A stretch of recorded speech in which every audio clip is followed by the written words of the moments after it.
Shalom, Bapak Ibu Saudara-saudaraku yang kekasih dalam nama Tuhan Yesus Kristus. Kita bersyukur kepada Tuhan oleh karena pada saat ini kita kembali bertemu untuk melanjutkan seri pelajaran kita. Bapak Ibu, seperti biasa sebelum kita melanjutkan seri pelajaran ini, mari kita awali dengan berdoa. Ya Tuhan yang kekasih, yang bertahta dalam kerajaan surga, kami bersyukur karena Engkau masih memberikan kami kesempatan untuk bertemu melalui kanal virtual YouTube untuk mempelajari firman Tuhan bersama-sama. Biarlah kiranya urapan Roh Kudus-Mu yang mengurapi kami masing-masing dimanapun kami berada, sehingga kami boleh memahami akan firman-Mu ini dengan sebaik-baiknya. Terlebih, kami bisa menghidupkannya di dalam kehidupan kami. Biarlah Engkau yang tetap menyertai dan memberkati kami sepanjang pembelajaran kami ini.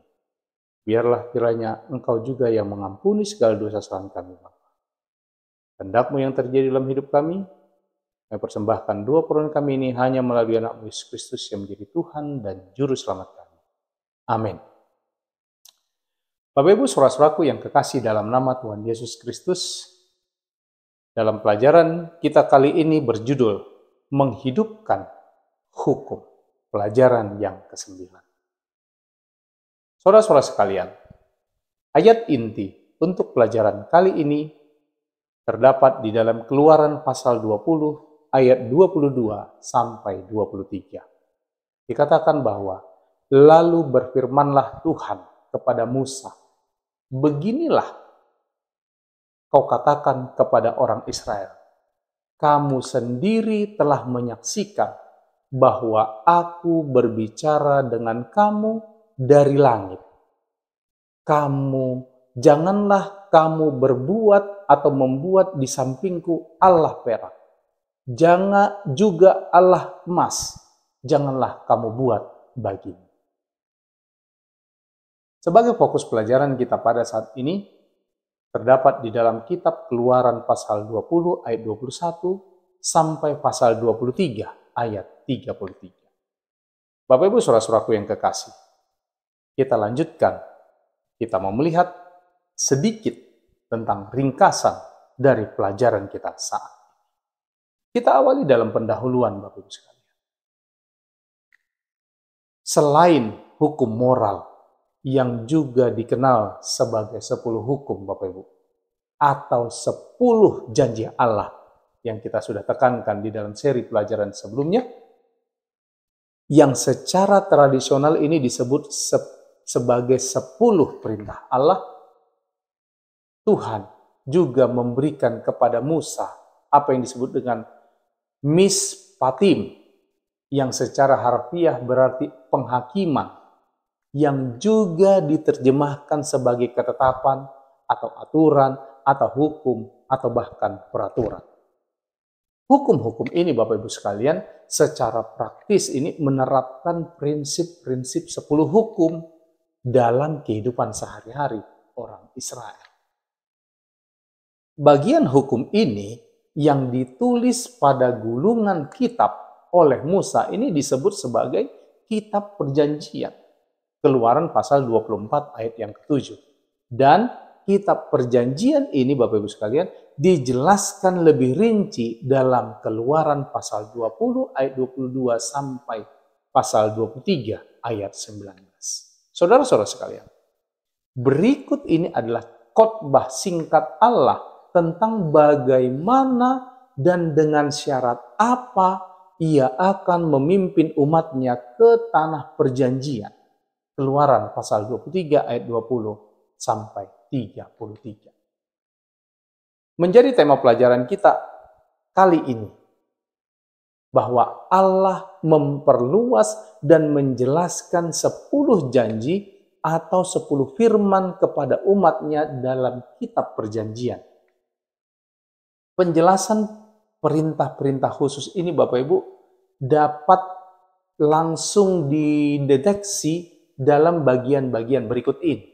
Yang pertama, janji pertama tentang Allah yang unik dan hidup terdapat dalam Keluaran 20 ayat 23 bagian A dan Keluaran 23 ayat 13. Yang kedua, janji kedua tentang penyembahan yang benar dan penolakan terhadap berhala terdapat dalam Keluaran pasal 20 ayat 23b, Keluaran 22 ayat 20 dan Keluaran 23 ayat 24, ayat 32b dan ayat 33. Yang ketiga, janji ketiga tentang penghormatan kepada Allah dan perwakilannya terdapat dalam Keluaran pasal 22 ayat 28 bagian A. Yang keempat, Bapak Ibu sekalian, janji keempat tentang perhentian sabat ini terdapat dalam Keluaran pasal 23 ayat 10 sampai 12. Yang janji kelima, Bapak Ibu, tentang penghormatan orang tua terdapat dalam Keluaran pasal 21 ayat 15 dan 17. Janji keenam tentang menghormati kehidupan ada di dalam kitab Keluaran 21 ayat 12 sampai 14, ayat 23 dan ayat 29.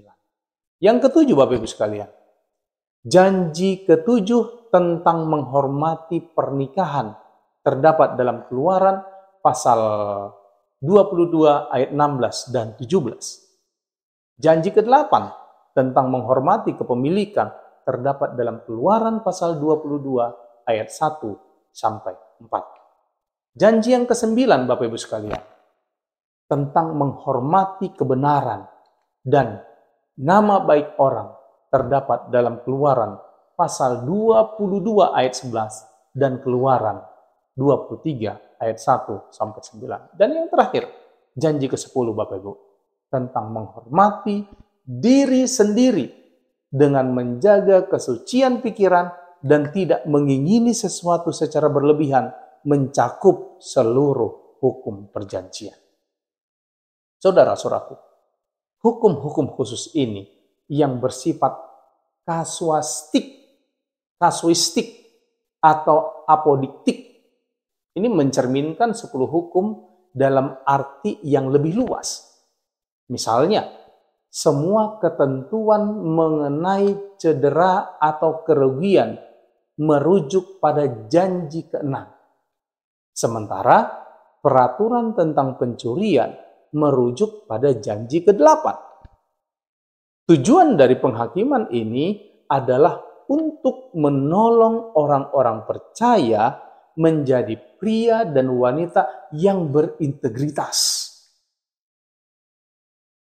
Bapak Ibu saudara-saudaraku yang kekasih, sebagai komentar dari pelajaran kita, kitab Keluaran 19 sampai Keluaran 24 ini membahas pembentukan Keluaran 19 ayat 3 sampai 8 dan pembaruan atau peneguhan perjanjian Allah dengan umatnya dalam sebuah upacara khidmat yang melibatkan percikan darah yang menunjukkan pengesahan perjanjian tersebut.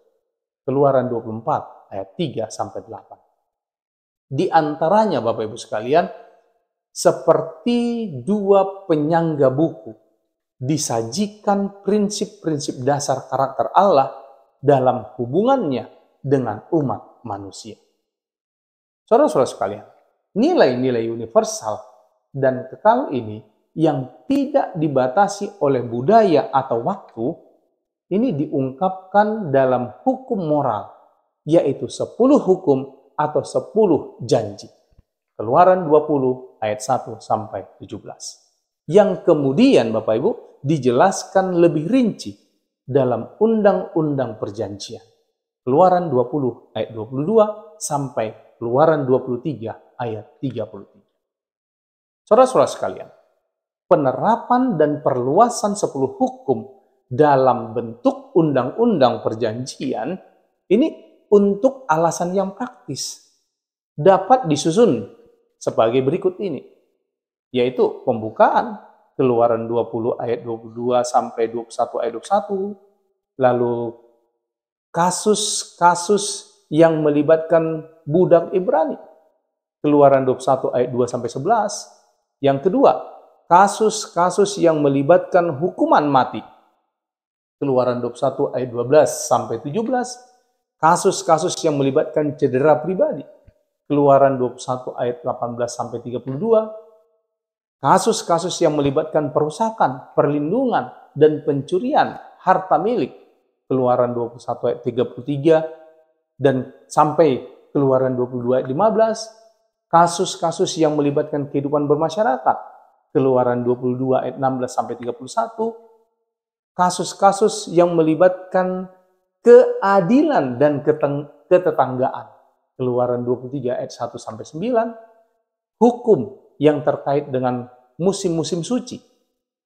Keluaran 23 ayat 10 sampai 19. Lalu yang berikutnya, penutup. Keluaran 23 ayat 20 sampai 33. Bapak Ibu saudara-saudaraku yang kekasih, prinsip-prinsip di balik peraturan-peraturan dari undang-undang perjanjian ini dapat diterapkan bahkan hingga hari ini. Namun kita harus melakukannya tanpa menerapkan hukuman atau sanksi yang menyertainya, karena hukuman tersebut diberikan khusus untuk sistem teokrasi Israel. Teokrasi berakhir bersama dengan hukum-hukum korban dengan kematian Yesus di kayu salib. Daniel 9 ayat 25 sampai 27, Matius pasal 25 ayat 51 dan Kolose 2 ayat 14, dan dengan peristiwa dirajamnya Diaken Stefanus pada tahun 34 Masehi. Kisah pasal 7 ayat 54 sampai 60. Bapak Ibu saudara-saudaraku, kematian Stefanus menandai berakhirnya nubuatan 70 pekan dalam Daniel 9 ayat 24 sampai 27 yang sekaligus mengakhiri masa dispensasi bagi bangsa Yahudi dan menandai awal pemberitaan Injil ke seluruh dunia, baik kepada orang Yahudi maupun bukan Yahudi. Matius 28 ayat 18 sampai 20 dan Kisah 1 ayat yang ke-8. Saudara-saudara sekalian, pada setiap tempat yang kutentukan menjadi tempat peringatan bagi umatku, pada setiap tempat yang kutentukan menjadi peringatan bagi umatku. Keluaran 20 ayat 24. Dalam pembukaan kepada 10 perintah Allah yang menjadi pengantar bagi apa yang akan disampaikan selanjutnya, Allah menyatakan bahwa Aku telah berbicara dengan engkau dari surga. Ini merujuk pada pengucapan yang agung, lisan dan umum dari 10 janji yang baru saja terjadi. Ini kita bisa lihat dalam kitab Keluaran pasal 20 ayat 1 dan Ulangan 5 ayat 24. Pada setiap tempat yang kutentukan menjadi tempat peringatan. Dalam bahasa Ibrani disebut dengan zakar, yang artinya adalah mengingatkan bagi namaku. Aku akan datang kepadamu dan memberkati engkau.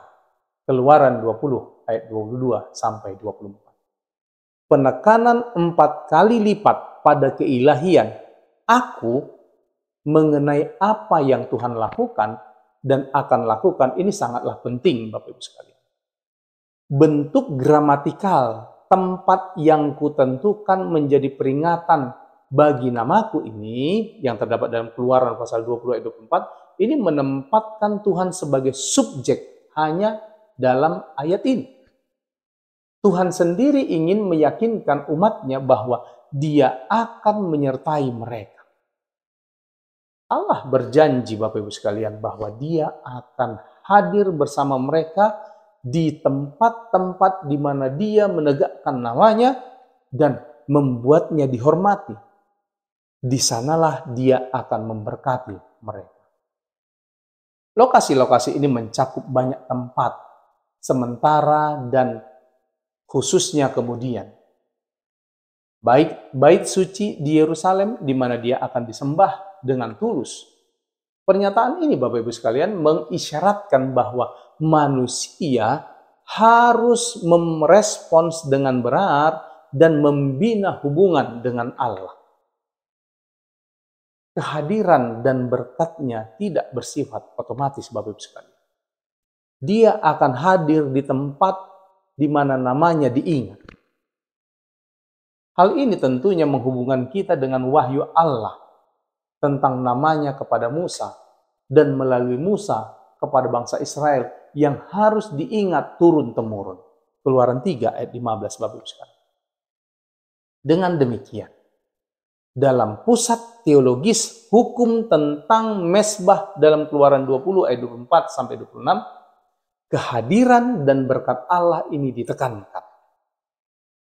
Allah telah menunjukkan bahwa Dia hadir di tengah orang-orang Mesir, meskipun Dia tidak diakui sebagai Allah oleh mereka. Keluaran 8 ayat 22. Saudara-saudara sekalian, namun kini Dia menyatakan bahwa Dia akan hadir di tengah-tengah Israel. Selanjutnya, ayat pertengahan kitab Keluaran. Bapak Ibu saudara-saudara yang kekasih, menurut catatan pinggir Masoret terhadap teks Ibrani, ayat pertengahan dari kitab Keluaran adalah Keluaran 22 ayat 27. Ayat ini Bapak Ibu berfokus pada salah satu sifat dasar Tuhan, yaitu kasih karunia-Nya yang diberikan secara cuma-cuma dan didefinisikan sebagai anugerah yang tidak layak diterima oleh manusia. Konteks ini Bapak Ibu sekalian berbicara tentang perhatian Tuhan terhadap orang miskin dan alasannya diberikan. Sebab aku ini pengasih. Perhatikan bahwa ini adalah satu-satunya sifat Tuhan dalam seluruh kitab suci yang dirangkaikan dengan formal identifikasi diri. Akulah. Itulah Dia, Bapak Ibu sekalian, Tuhan yang murah hati. Kebenaran mendasar tentang Tuhan ini disebutkan 4 kali dalam kitab Keluaran. 2 kali sebagai kata sifat, yaitu dalam kitab Keluaran 22 ayat 27, Keluaran 34 ayat 6, dan 2 kali lagi dalam bentuk kata kerja dalam kitab Keluaran 33 ayat 19. Bapak Ibu saudara-saudaraku yang kekasih, umat Tuhan seharusnya menunjukkan kemurahan hati sebagaimana Tuhan adalah murah hati dengan membantu mereka yang membutuhkan tanpa pamrih. Selanjutnya, topik kita adalah hukum tentang pembalasan. Keluaran 21 ayat 3 sampai 25.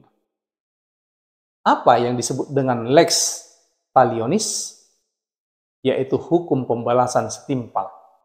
Ini sering disalahpahami Bapak Ibu sekalian dan digunakan untuk mendiskreditkan karakter Tuhan dan ajaran-ajaran perjanjian lama dalam upaya untuk membuktikan bahwa Tuhan perjanjian lama adalah Tuhan yang pendendam. Pandangan ini tentunya sangat jauh dari kebenaran dan pemahaman tentang makna serta tujuan hukum tersebut, Bapak Ibu sekalian.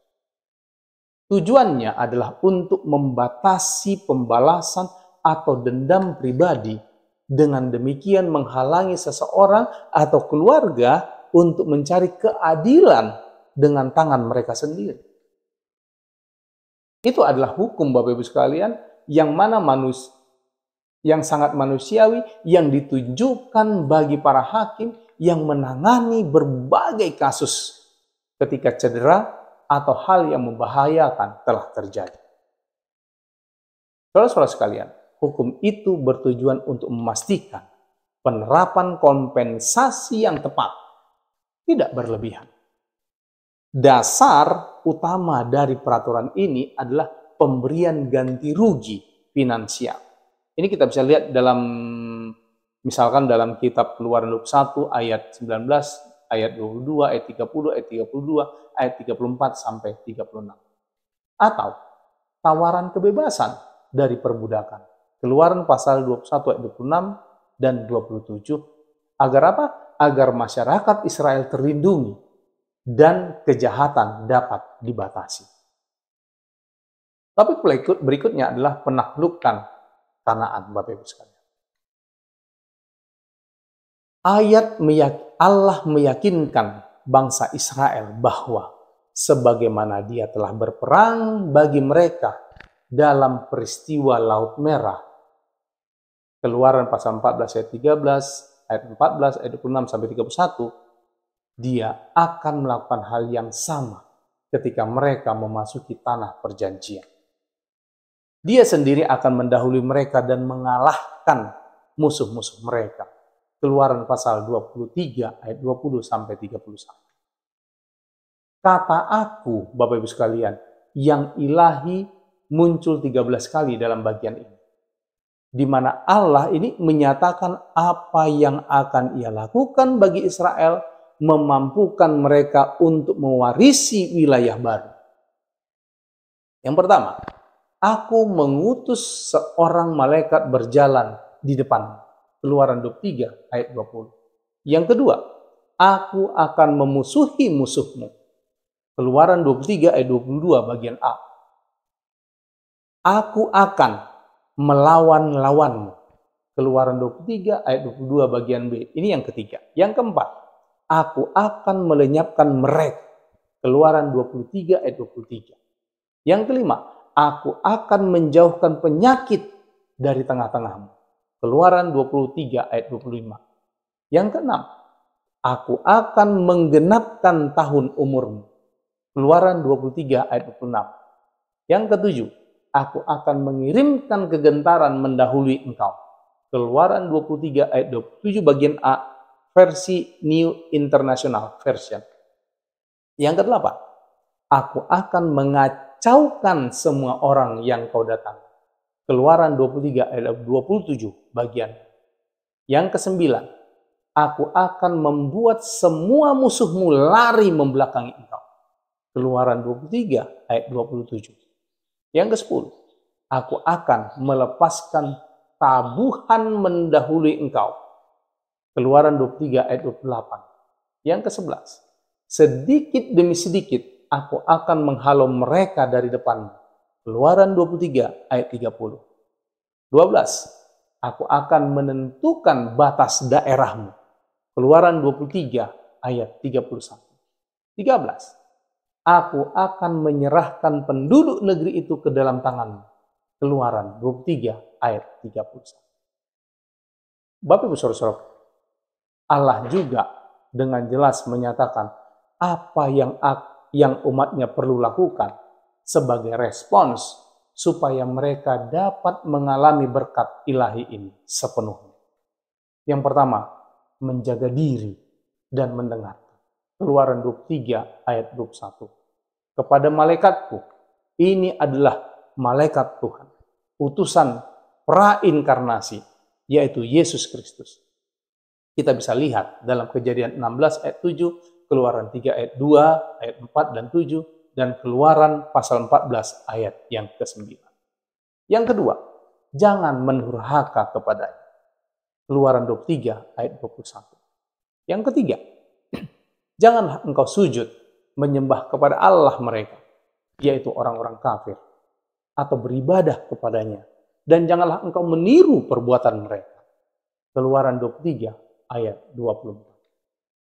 Yang keempat, Bapak Ibu, haruslah engkau memusnahkan sama sekali patung-patung berhala buatan mereka dan tugu-tugu berhala mereka.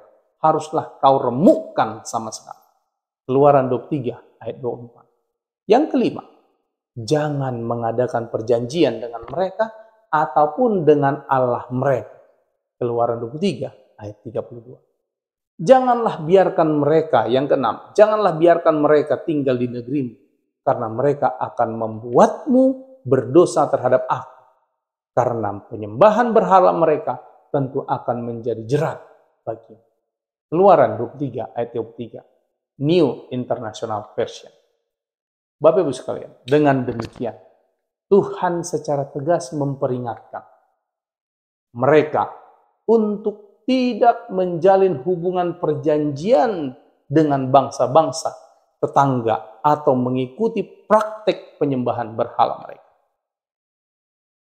Hubungan dan praktek semacam itu akan memutuskan hubungan Israel dengan Allah yang hidup, Sang Pencipta dan Penebus mereka, dan menyebabkan kehancuran mereka. Bapak Ibu saudara-saudaraku yang kekasih, sebagai penerapan hidup dari pelajaran kita pada saat ini, poin yang pertama, rencana awal Allah adalah bahwa apabila sangkakala berbunyi panjang, mereka boleh mendaki gunung itu. Keluaran pasal 19 ayat 13. Apa sebenarnya yang terjadi dan mengapa orang Israel kehilangan undangan besar yang Allah tawarkan kepada mereka? Ini kita bisa lihat di dalam Keluaran pasal 19 ayat 16 bagian B, Keluaran 20 ayat 19, dan Ulangan 5 ayat 5 sampai 25. Berdasarkan kisah tersebut, Keluaran pasal 19, orang Israel takut ketika Allah berbicara langsung kepada mereka. Apa perbedaan antara rasa takut yang benar dan rasa takut yang salah? Keluaran 20 ayat 19 sampai 21. Apa arti ajaran Alkitab? Takut akan Allah. Yang ketiga, Bapak Ibu sekalian, mengapa penting agar hubungan vertikal kita dengan Tuhan selalu terwujud dalam dimensi horizontal melalui pekerjaan dan perhatian kita terhadap orang-orang yang membutuhkan pertolongan dan rasa hormat? Tuhan memberkati kita. Bapak Ibu sekalian, kita akan akhiri seri pelajaran kita saat ini. Mari kita bersatu di dalam doa. Ya Tuhan, Allah Bapa kami yang bertahta dalam kerajaan surga, kembali kami bersyukur karena Engkau sudah memberkati kami di sepanjang pembelajaran kami saat ini. Terima kasih untuk firman yang Engkau telah paparkan bagi kami. Kiranya Engkau yang mengurapi hati pikiran kami dengan kuasa Roh Kudus-Mu, sehingga kami boleh memahami firman-Mu ini dengan baik. Tuhan, biarlah Engkau yang menjadikan kami sebagai pelaku-pelaku firman Tuhan, pelaku hukum-Mu yang merupakan perwujudan dari iman kami, penerimaan kami akan Yesus. Hamba-Mu berdoa bagi seluruh umat-umat Tuhan dimanapun mereka berada. Di saat melakukan semua aktivitas dan kegiatan mereka, Tuhan kiranya memberkati. Hikmat jasa dari surga menjadi bagian mereka sehingga mereka boleh selalu bergantung kepada Tuhan. Dan mereka juga boleh dibantu untuk memahami bagaimana setiap keputusan-Mu yang Engkau berlakukan dalam kehidupan mereka masing-masing. Pergumulan-pergumulan hidup mereka ya Tuhan, biarlah Engkau bantu mereka sehingga mereka boleh selalu dimenangkan. Dalam semua usaha tangan mereka juga ya Tuhan, kiranya berkenanlah Engkau mencurahkan berkat-berkat. Cukupkan kebutuhan hidup mereka, sehingga mereka boleh gunakan itu semuanya untuk memuliakan nama. Berikan kami kesempatan di lain waktu, di pertemuan berikutnya, untuk kembali bertemu melalui kanal virtual ini, untuk belajar firman Tuhan. Mohon ampun segala dosa kesalahan kami Bapa, kehendak-Mu yang terjadi dalam hidup kami masing-masing. Kami persembahkan doa permohonan kami ini hanya melalui anak-Mu Yesus Kristus yang menjadi Tuhan dan Juru Selamat kami. Amin.